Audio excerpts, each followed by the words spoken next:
What's going on, y'all? I'm Joe Bombo, and this is iHeartSEC. I need y'all to do me a favor, though. Smash that subscribe button and follow at Bombo ENT Group on all social platforms.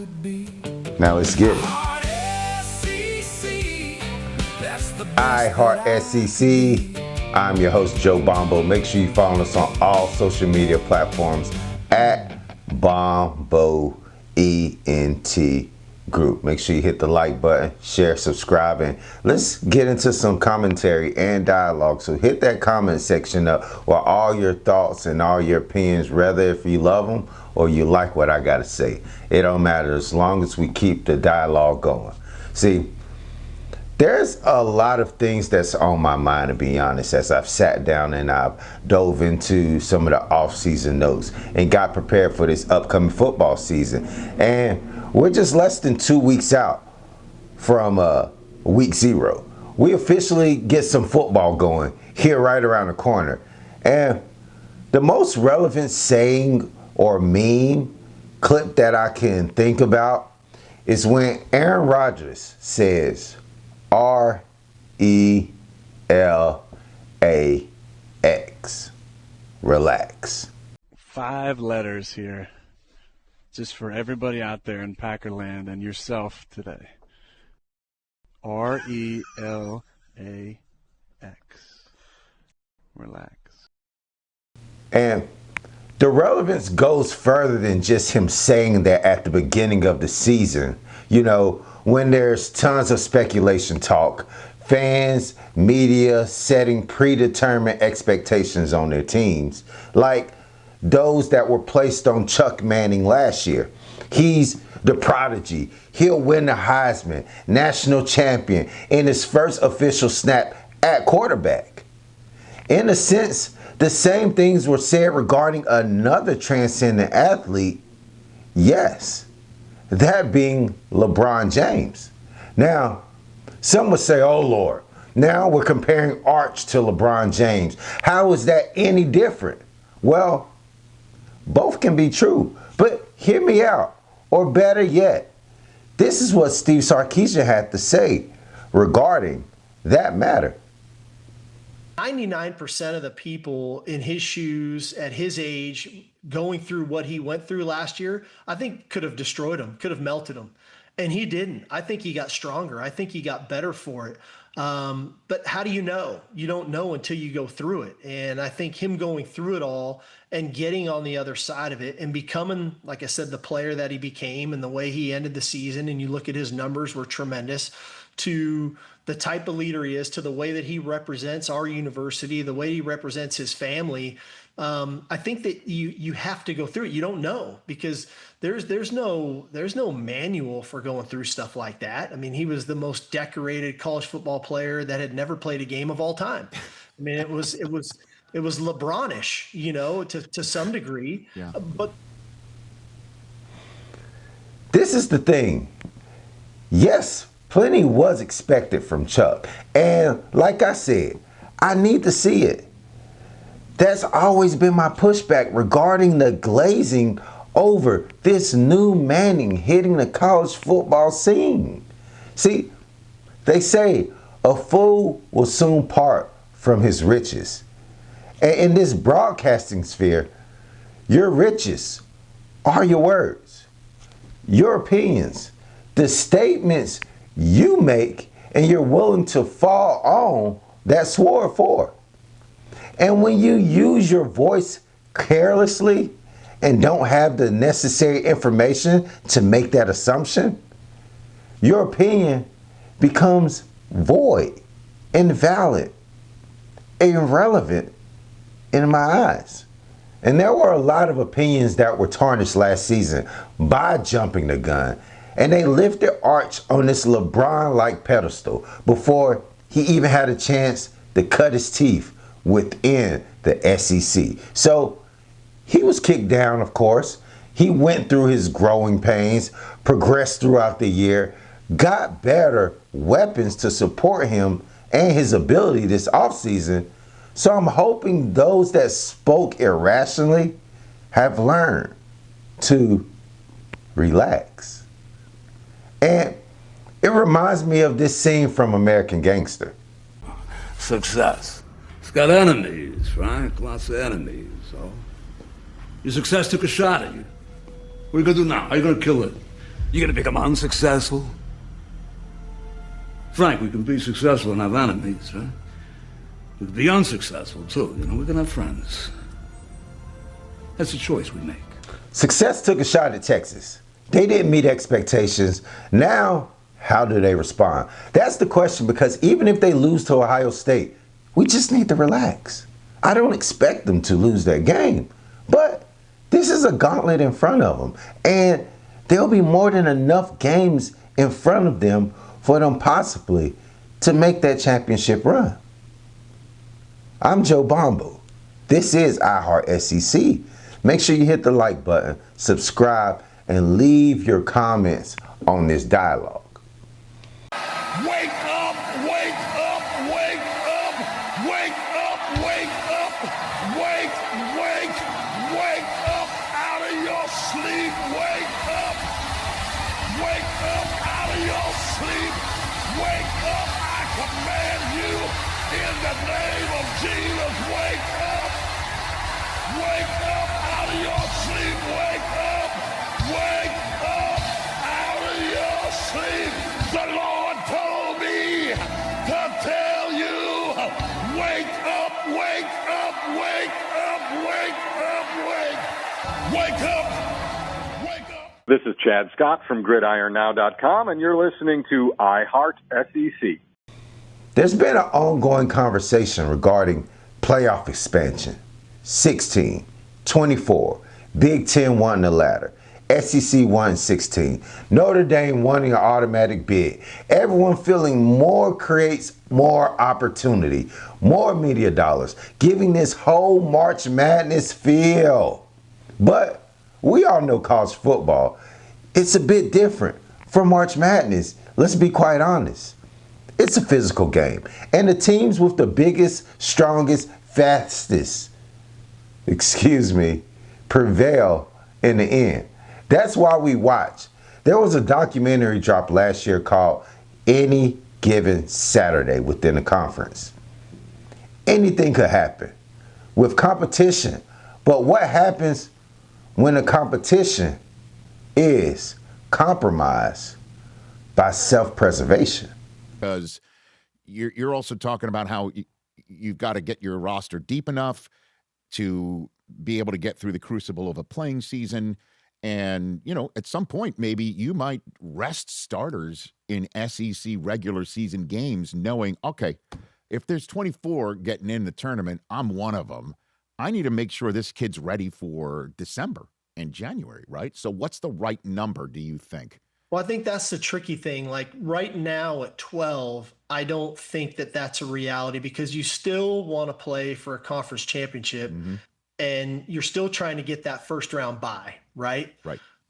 Which different in the NFL. You think about the NFL, you've got 32 teams, 14 teams make the playoffs, and you see teams in the NFL. Think about week 16, 17, or 18 there now in the NFL, especially week 17, week 18, where teams that clinch their division do rest players.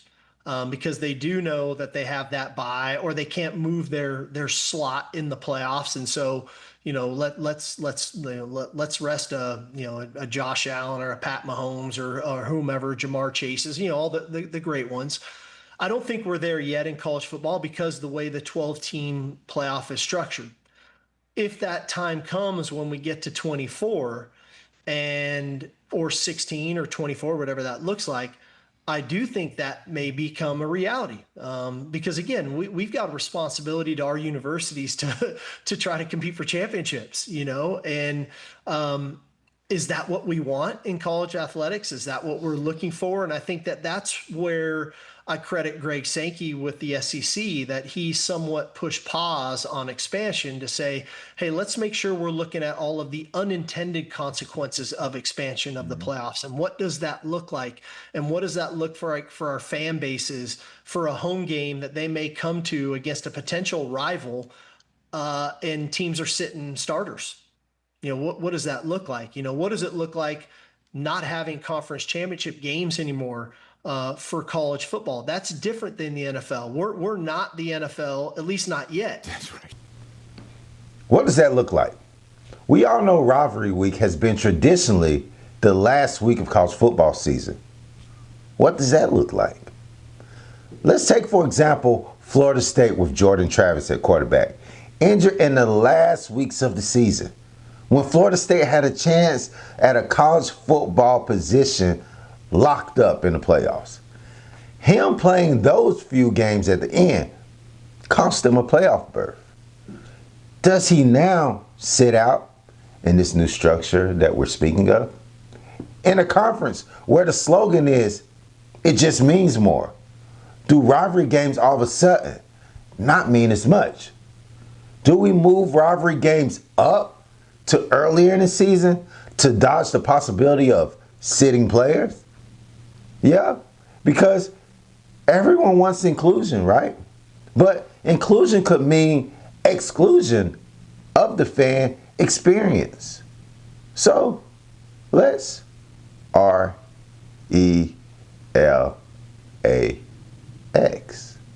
Relax. And these are things that we should consider moving forward. Imagine attending an early November game versus Texas, looking to see a possible great game. And if it's a blowout, at least you get to see Dylan Smothers, Cam Coleman, Arch Manning take the field. But Cam Coleman sits this game out. No circus catches, no dynamic playmakers down the field. That's a totally different game, a totally different experience as a fan. All with the idea of self-preservation for the playoffs. You're coming out of your pocket damn near $1,000 for a trip. Travel, hotel, tickets to watch the best. That's not what college football has been about. That is not what we want from this game that we love of college football. See, those could be the unintended consequences of a 16 to 2014 playoff.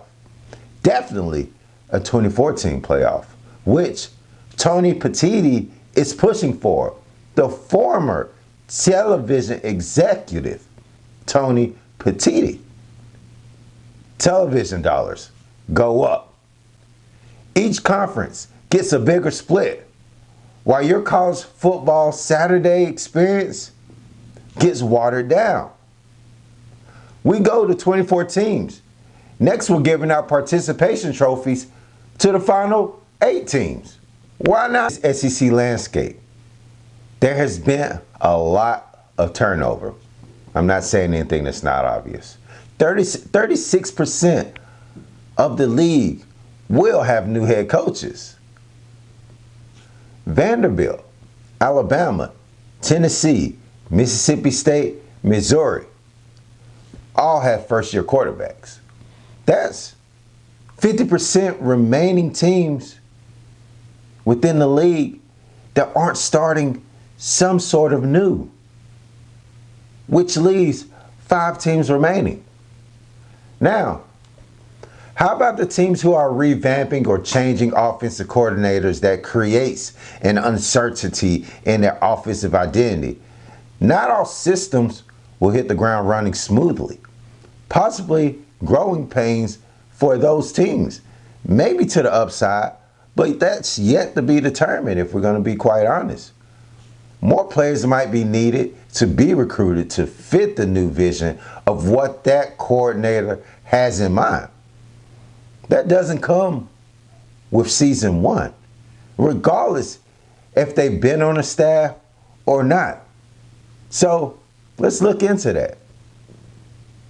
New OCs out of these 5 teams.